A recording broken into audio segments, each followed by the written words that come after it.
भोपाल में इस बार लॉकडाउन के कारण होलिका दहन को लेकर संस्कृति बचाओ मंच और हिंदू उत्सव समिति आमने सामने आ गई है। हिंदू उत्सव समिति के एक दिन पहले होली सोमवार यानी 29 मार्च की सुबह 6:15 बजे जलाने के निर्णय लिए जाने के 24 घंटे बाद संस्कृति बचाओ मंच ने इसका विरोध शुरू कर दिया।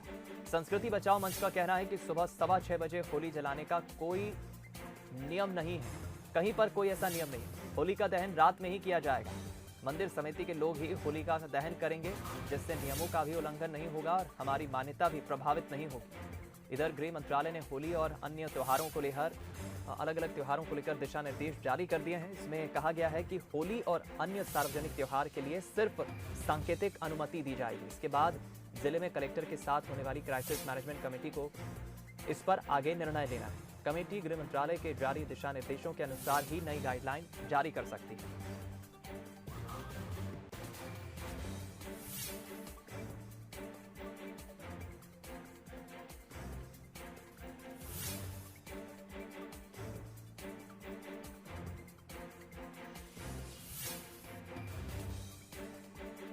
चलिए इस खबर पर बातचीत के लिए और ज्यादा जानकारी के लिए हम रुख करेंगे। हमारे सहयोगी संवाददाता सुमित शर्मा इस वक्त लाइव जुड़ गए।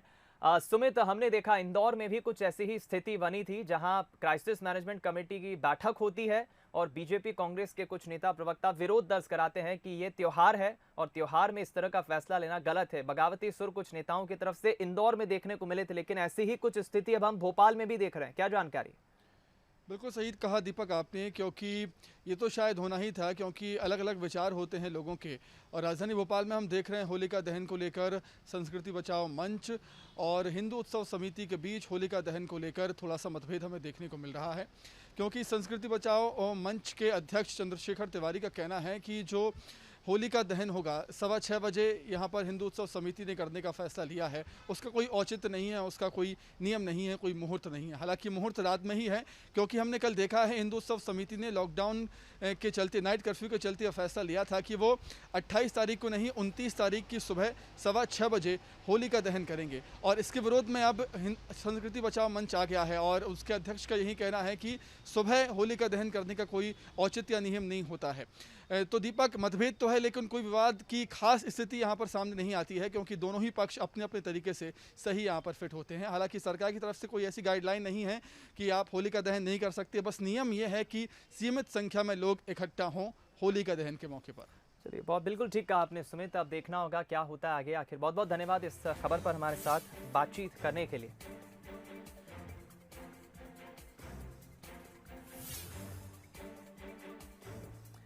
बता दें, गृह मंत्रालय ने इधर दूसरी तरफ होली और अन्य त्योहारों को लेकर दिशा निर्देश जारी कर दिए हैं और इसमें कहा गया है कि होली और अन्य सार्वजनिक त्योहार के लिए सिर्फ सांकेतिक अनुमति दी जाएगी।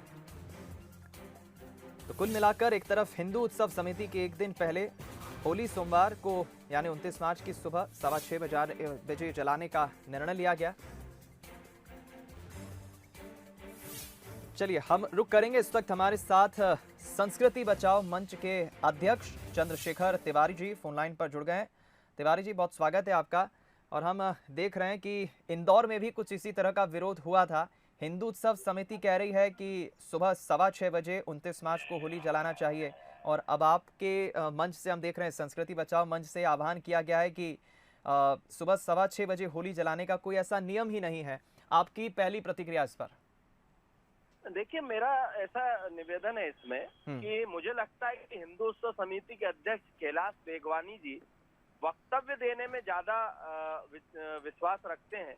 अगर हिंदू उत्सव समिति भोपाल की एक बहुत बड़ी हिंदू उत्सव समिति हिंदुत्व का मतलब हिंदू समाज का प्रतिनिधित्व करती है और उसको धर्म गुरुओं से अगर वो चर्चा कर लेते तो मुझे लगता है कि इस प्रकार का वक्तव्य नहीं देते। निर्णय सिंधु पंचांग के अनुसार इसमें प्रमाण है कि संध्या या रात्रि में भद्रा को छोड़कर होली का दहन होना मतलब अगर भद्रा है तो उसको टाल के होली का दहन होना चाहिए और दिन में दहन जो है वो हानिकारक है। दूसरा एक प्रमाण ये है कि हिंदू धर्म में 4 रात्रियों का विशेष मानी गई है। गुर्गा कवच में दिया गया है कि काल रात्रि, महारात्रि, मोहरात्रि और दारुण रात्रि। दारुण रात्रि, यह पर्व दारुण रात्रि जो है जब मनाए जाते हैं दारुल रात्रि होलिका दहन को ही कहा जाता है। तो ये जो है शास्त्रोक्त बात कर रहा हूं मैं, मेरी धर्म गुरुओं से बात हुई है, उसके बाद मैंने अपना वक्तव्य जारी किया है कि क्या आप बोलते बजाय कि शास्त्रोक्त है क्या कि हम प्रातः होलिका का दहन कर सकते हैं, तो कहीं भी शास्त्रोक्त नहीं लिखा गया है। ठीक, मैं लौटूंगा आपके पास तिवारी जी, मैं लौटूंगा। इस वक्त धर्मेंद्र पैगवार जी भी हमारे साथ जुड़ गए हैं, वरिष्ठ पदाधिकारी हैं हिंदू उत्सव समिति के, जिन्होंने सुबह 6:15 बजे 29 मार्च को होली जलाने का आह्वान किया है, निर्णय लिया है। धर्मेंद्र जी, आपने पूरी बात सुनी, चंद्रशेखर तिवारी जी भी हमारे साथ बने हुए हैं और बहुत तार्किक बात उन्होंने की है कि शास्त्रों का विधान क्या है, हमें फैसला भी लेना है, धार्मिक मान्यताओं को भी लोगों की ठेस ना पहुंचे। आप क्या मत रखते हैं इस पर? देखिए, चंद्रशेखर तिवारी जी जो बात बोल रहे हैं वो गलत नहीं बोल रहे हैं। चंद्रशेखर तिवारी भी भोपाल के हिंदू नेता हैं और सनातन धर्म की रक्षा के लिए वो लंबे समय से संघर्ष कर रहे हैं। इसमें कहीं कोई मतभेद की बात नहीं है, लेकिन एक दिन पहले जब कलेक्टर साहब से हिंदू उत्सव समिति की बात हुई थी और जो अध्यक्ष है हमारे कैलाश वेगवानी जी, उनसे कलेक्टर साहब ने बात की थी, तो उन्होंने कहा था कि प्रशासन को हिंदू उत्सव समिति सहयोग करे। तो एक दिन पहले जब ये बात हुई थी और कहा गया था कि सिर्फ रविवार को लॉकडाउन रहेगा और सुबह 6 बजे लॉकडाउन खत्म होगा सोमवार को, तब ये निर्णय लिया गया था कि ठीक है, लॉकडाउन का पालन भी हो जाए, सरकार की बात भी हो जाए और लोग उत्साह के साथ त्योहार मना सकें। जब सुबह सोमवार की सुबह 6 बजे लॉकडाउन खत्म हो जाएगा तो 6:15 बजे उस वक्त भी अंधेरा होता है, सूर्योदय नहीं होता है, तब सामूहिक रूप से होलिका दहन हो जाए। क्योंकि होलिका दहन के पहले समूह में उसकी पूजा की जाती है, परिक्रमा की जाती है, तमाम विधि विधान होता है, इसलिए ये घोषणा की गई थी। लेकिन अब आज एक नई गाइडलाइन आ गई है जो भी रात को बैठक के बाद आई है कि सोमवार की सुबह भी लॉकडाउन रहेगा।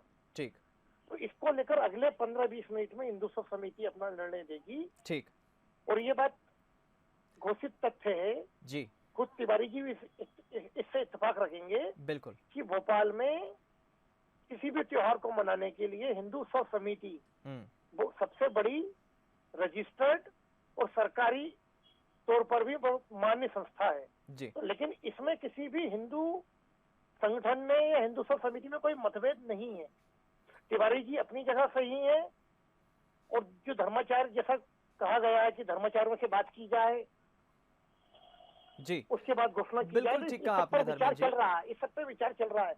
मैं समझता हूँ कि इत्तेफाकी की बात नहीं है जी।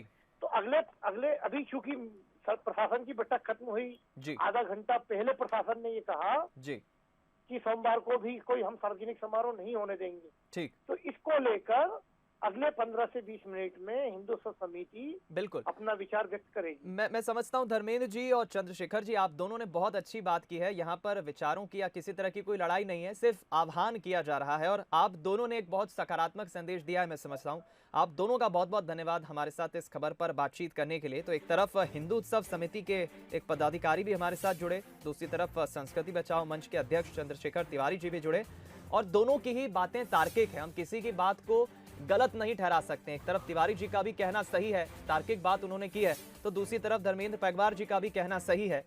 लेकिन हम इसे एक बड़ी आपदा ही कहेंगे कि कोरोना महामारी ने, आप देखिए, पिछले साल जमकर तबाही मचाई, विश्व की अर्थव्यवस्था को प्रभावित किया।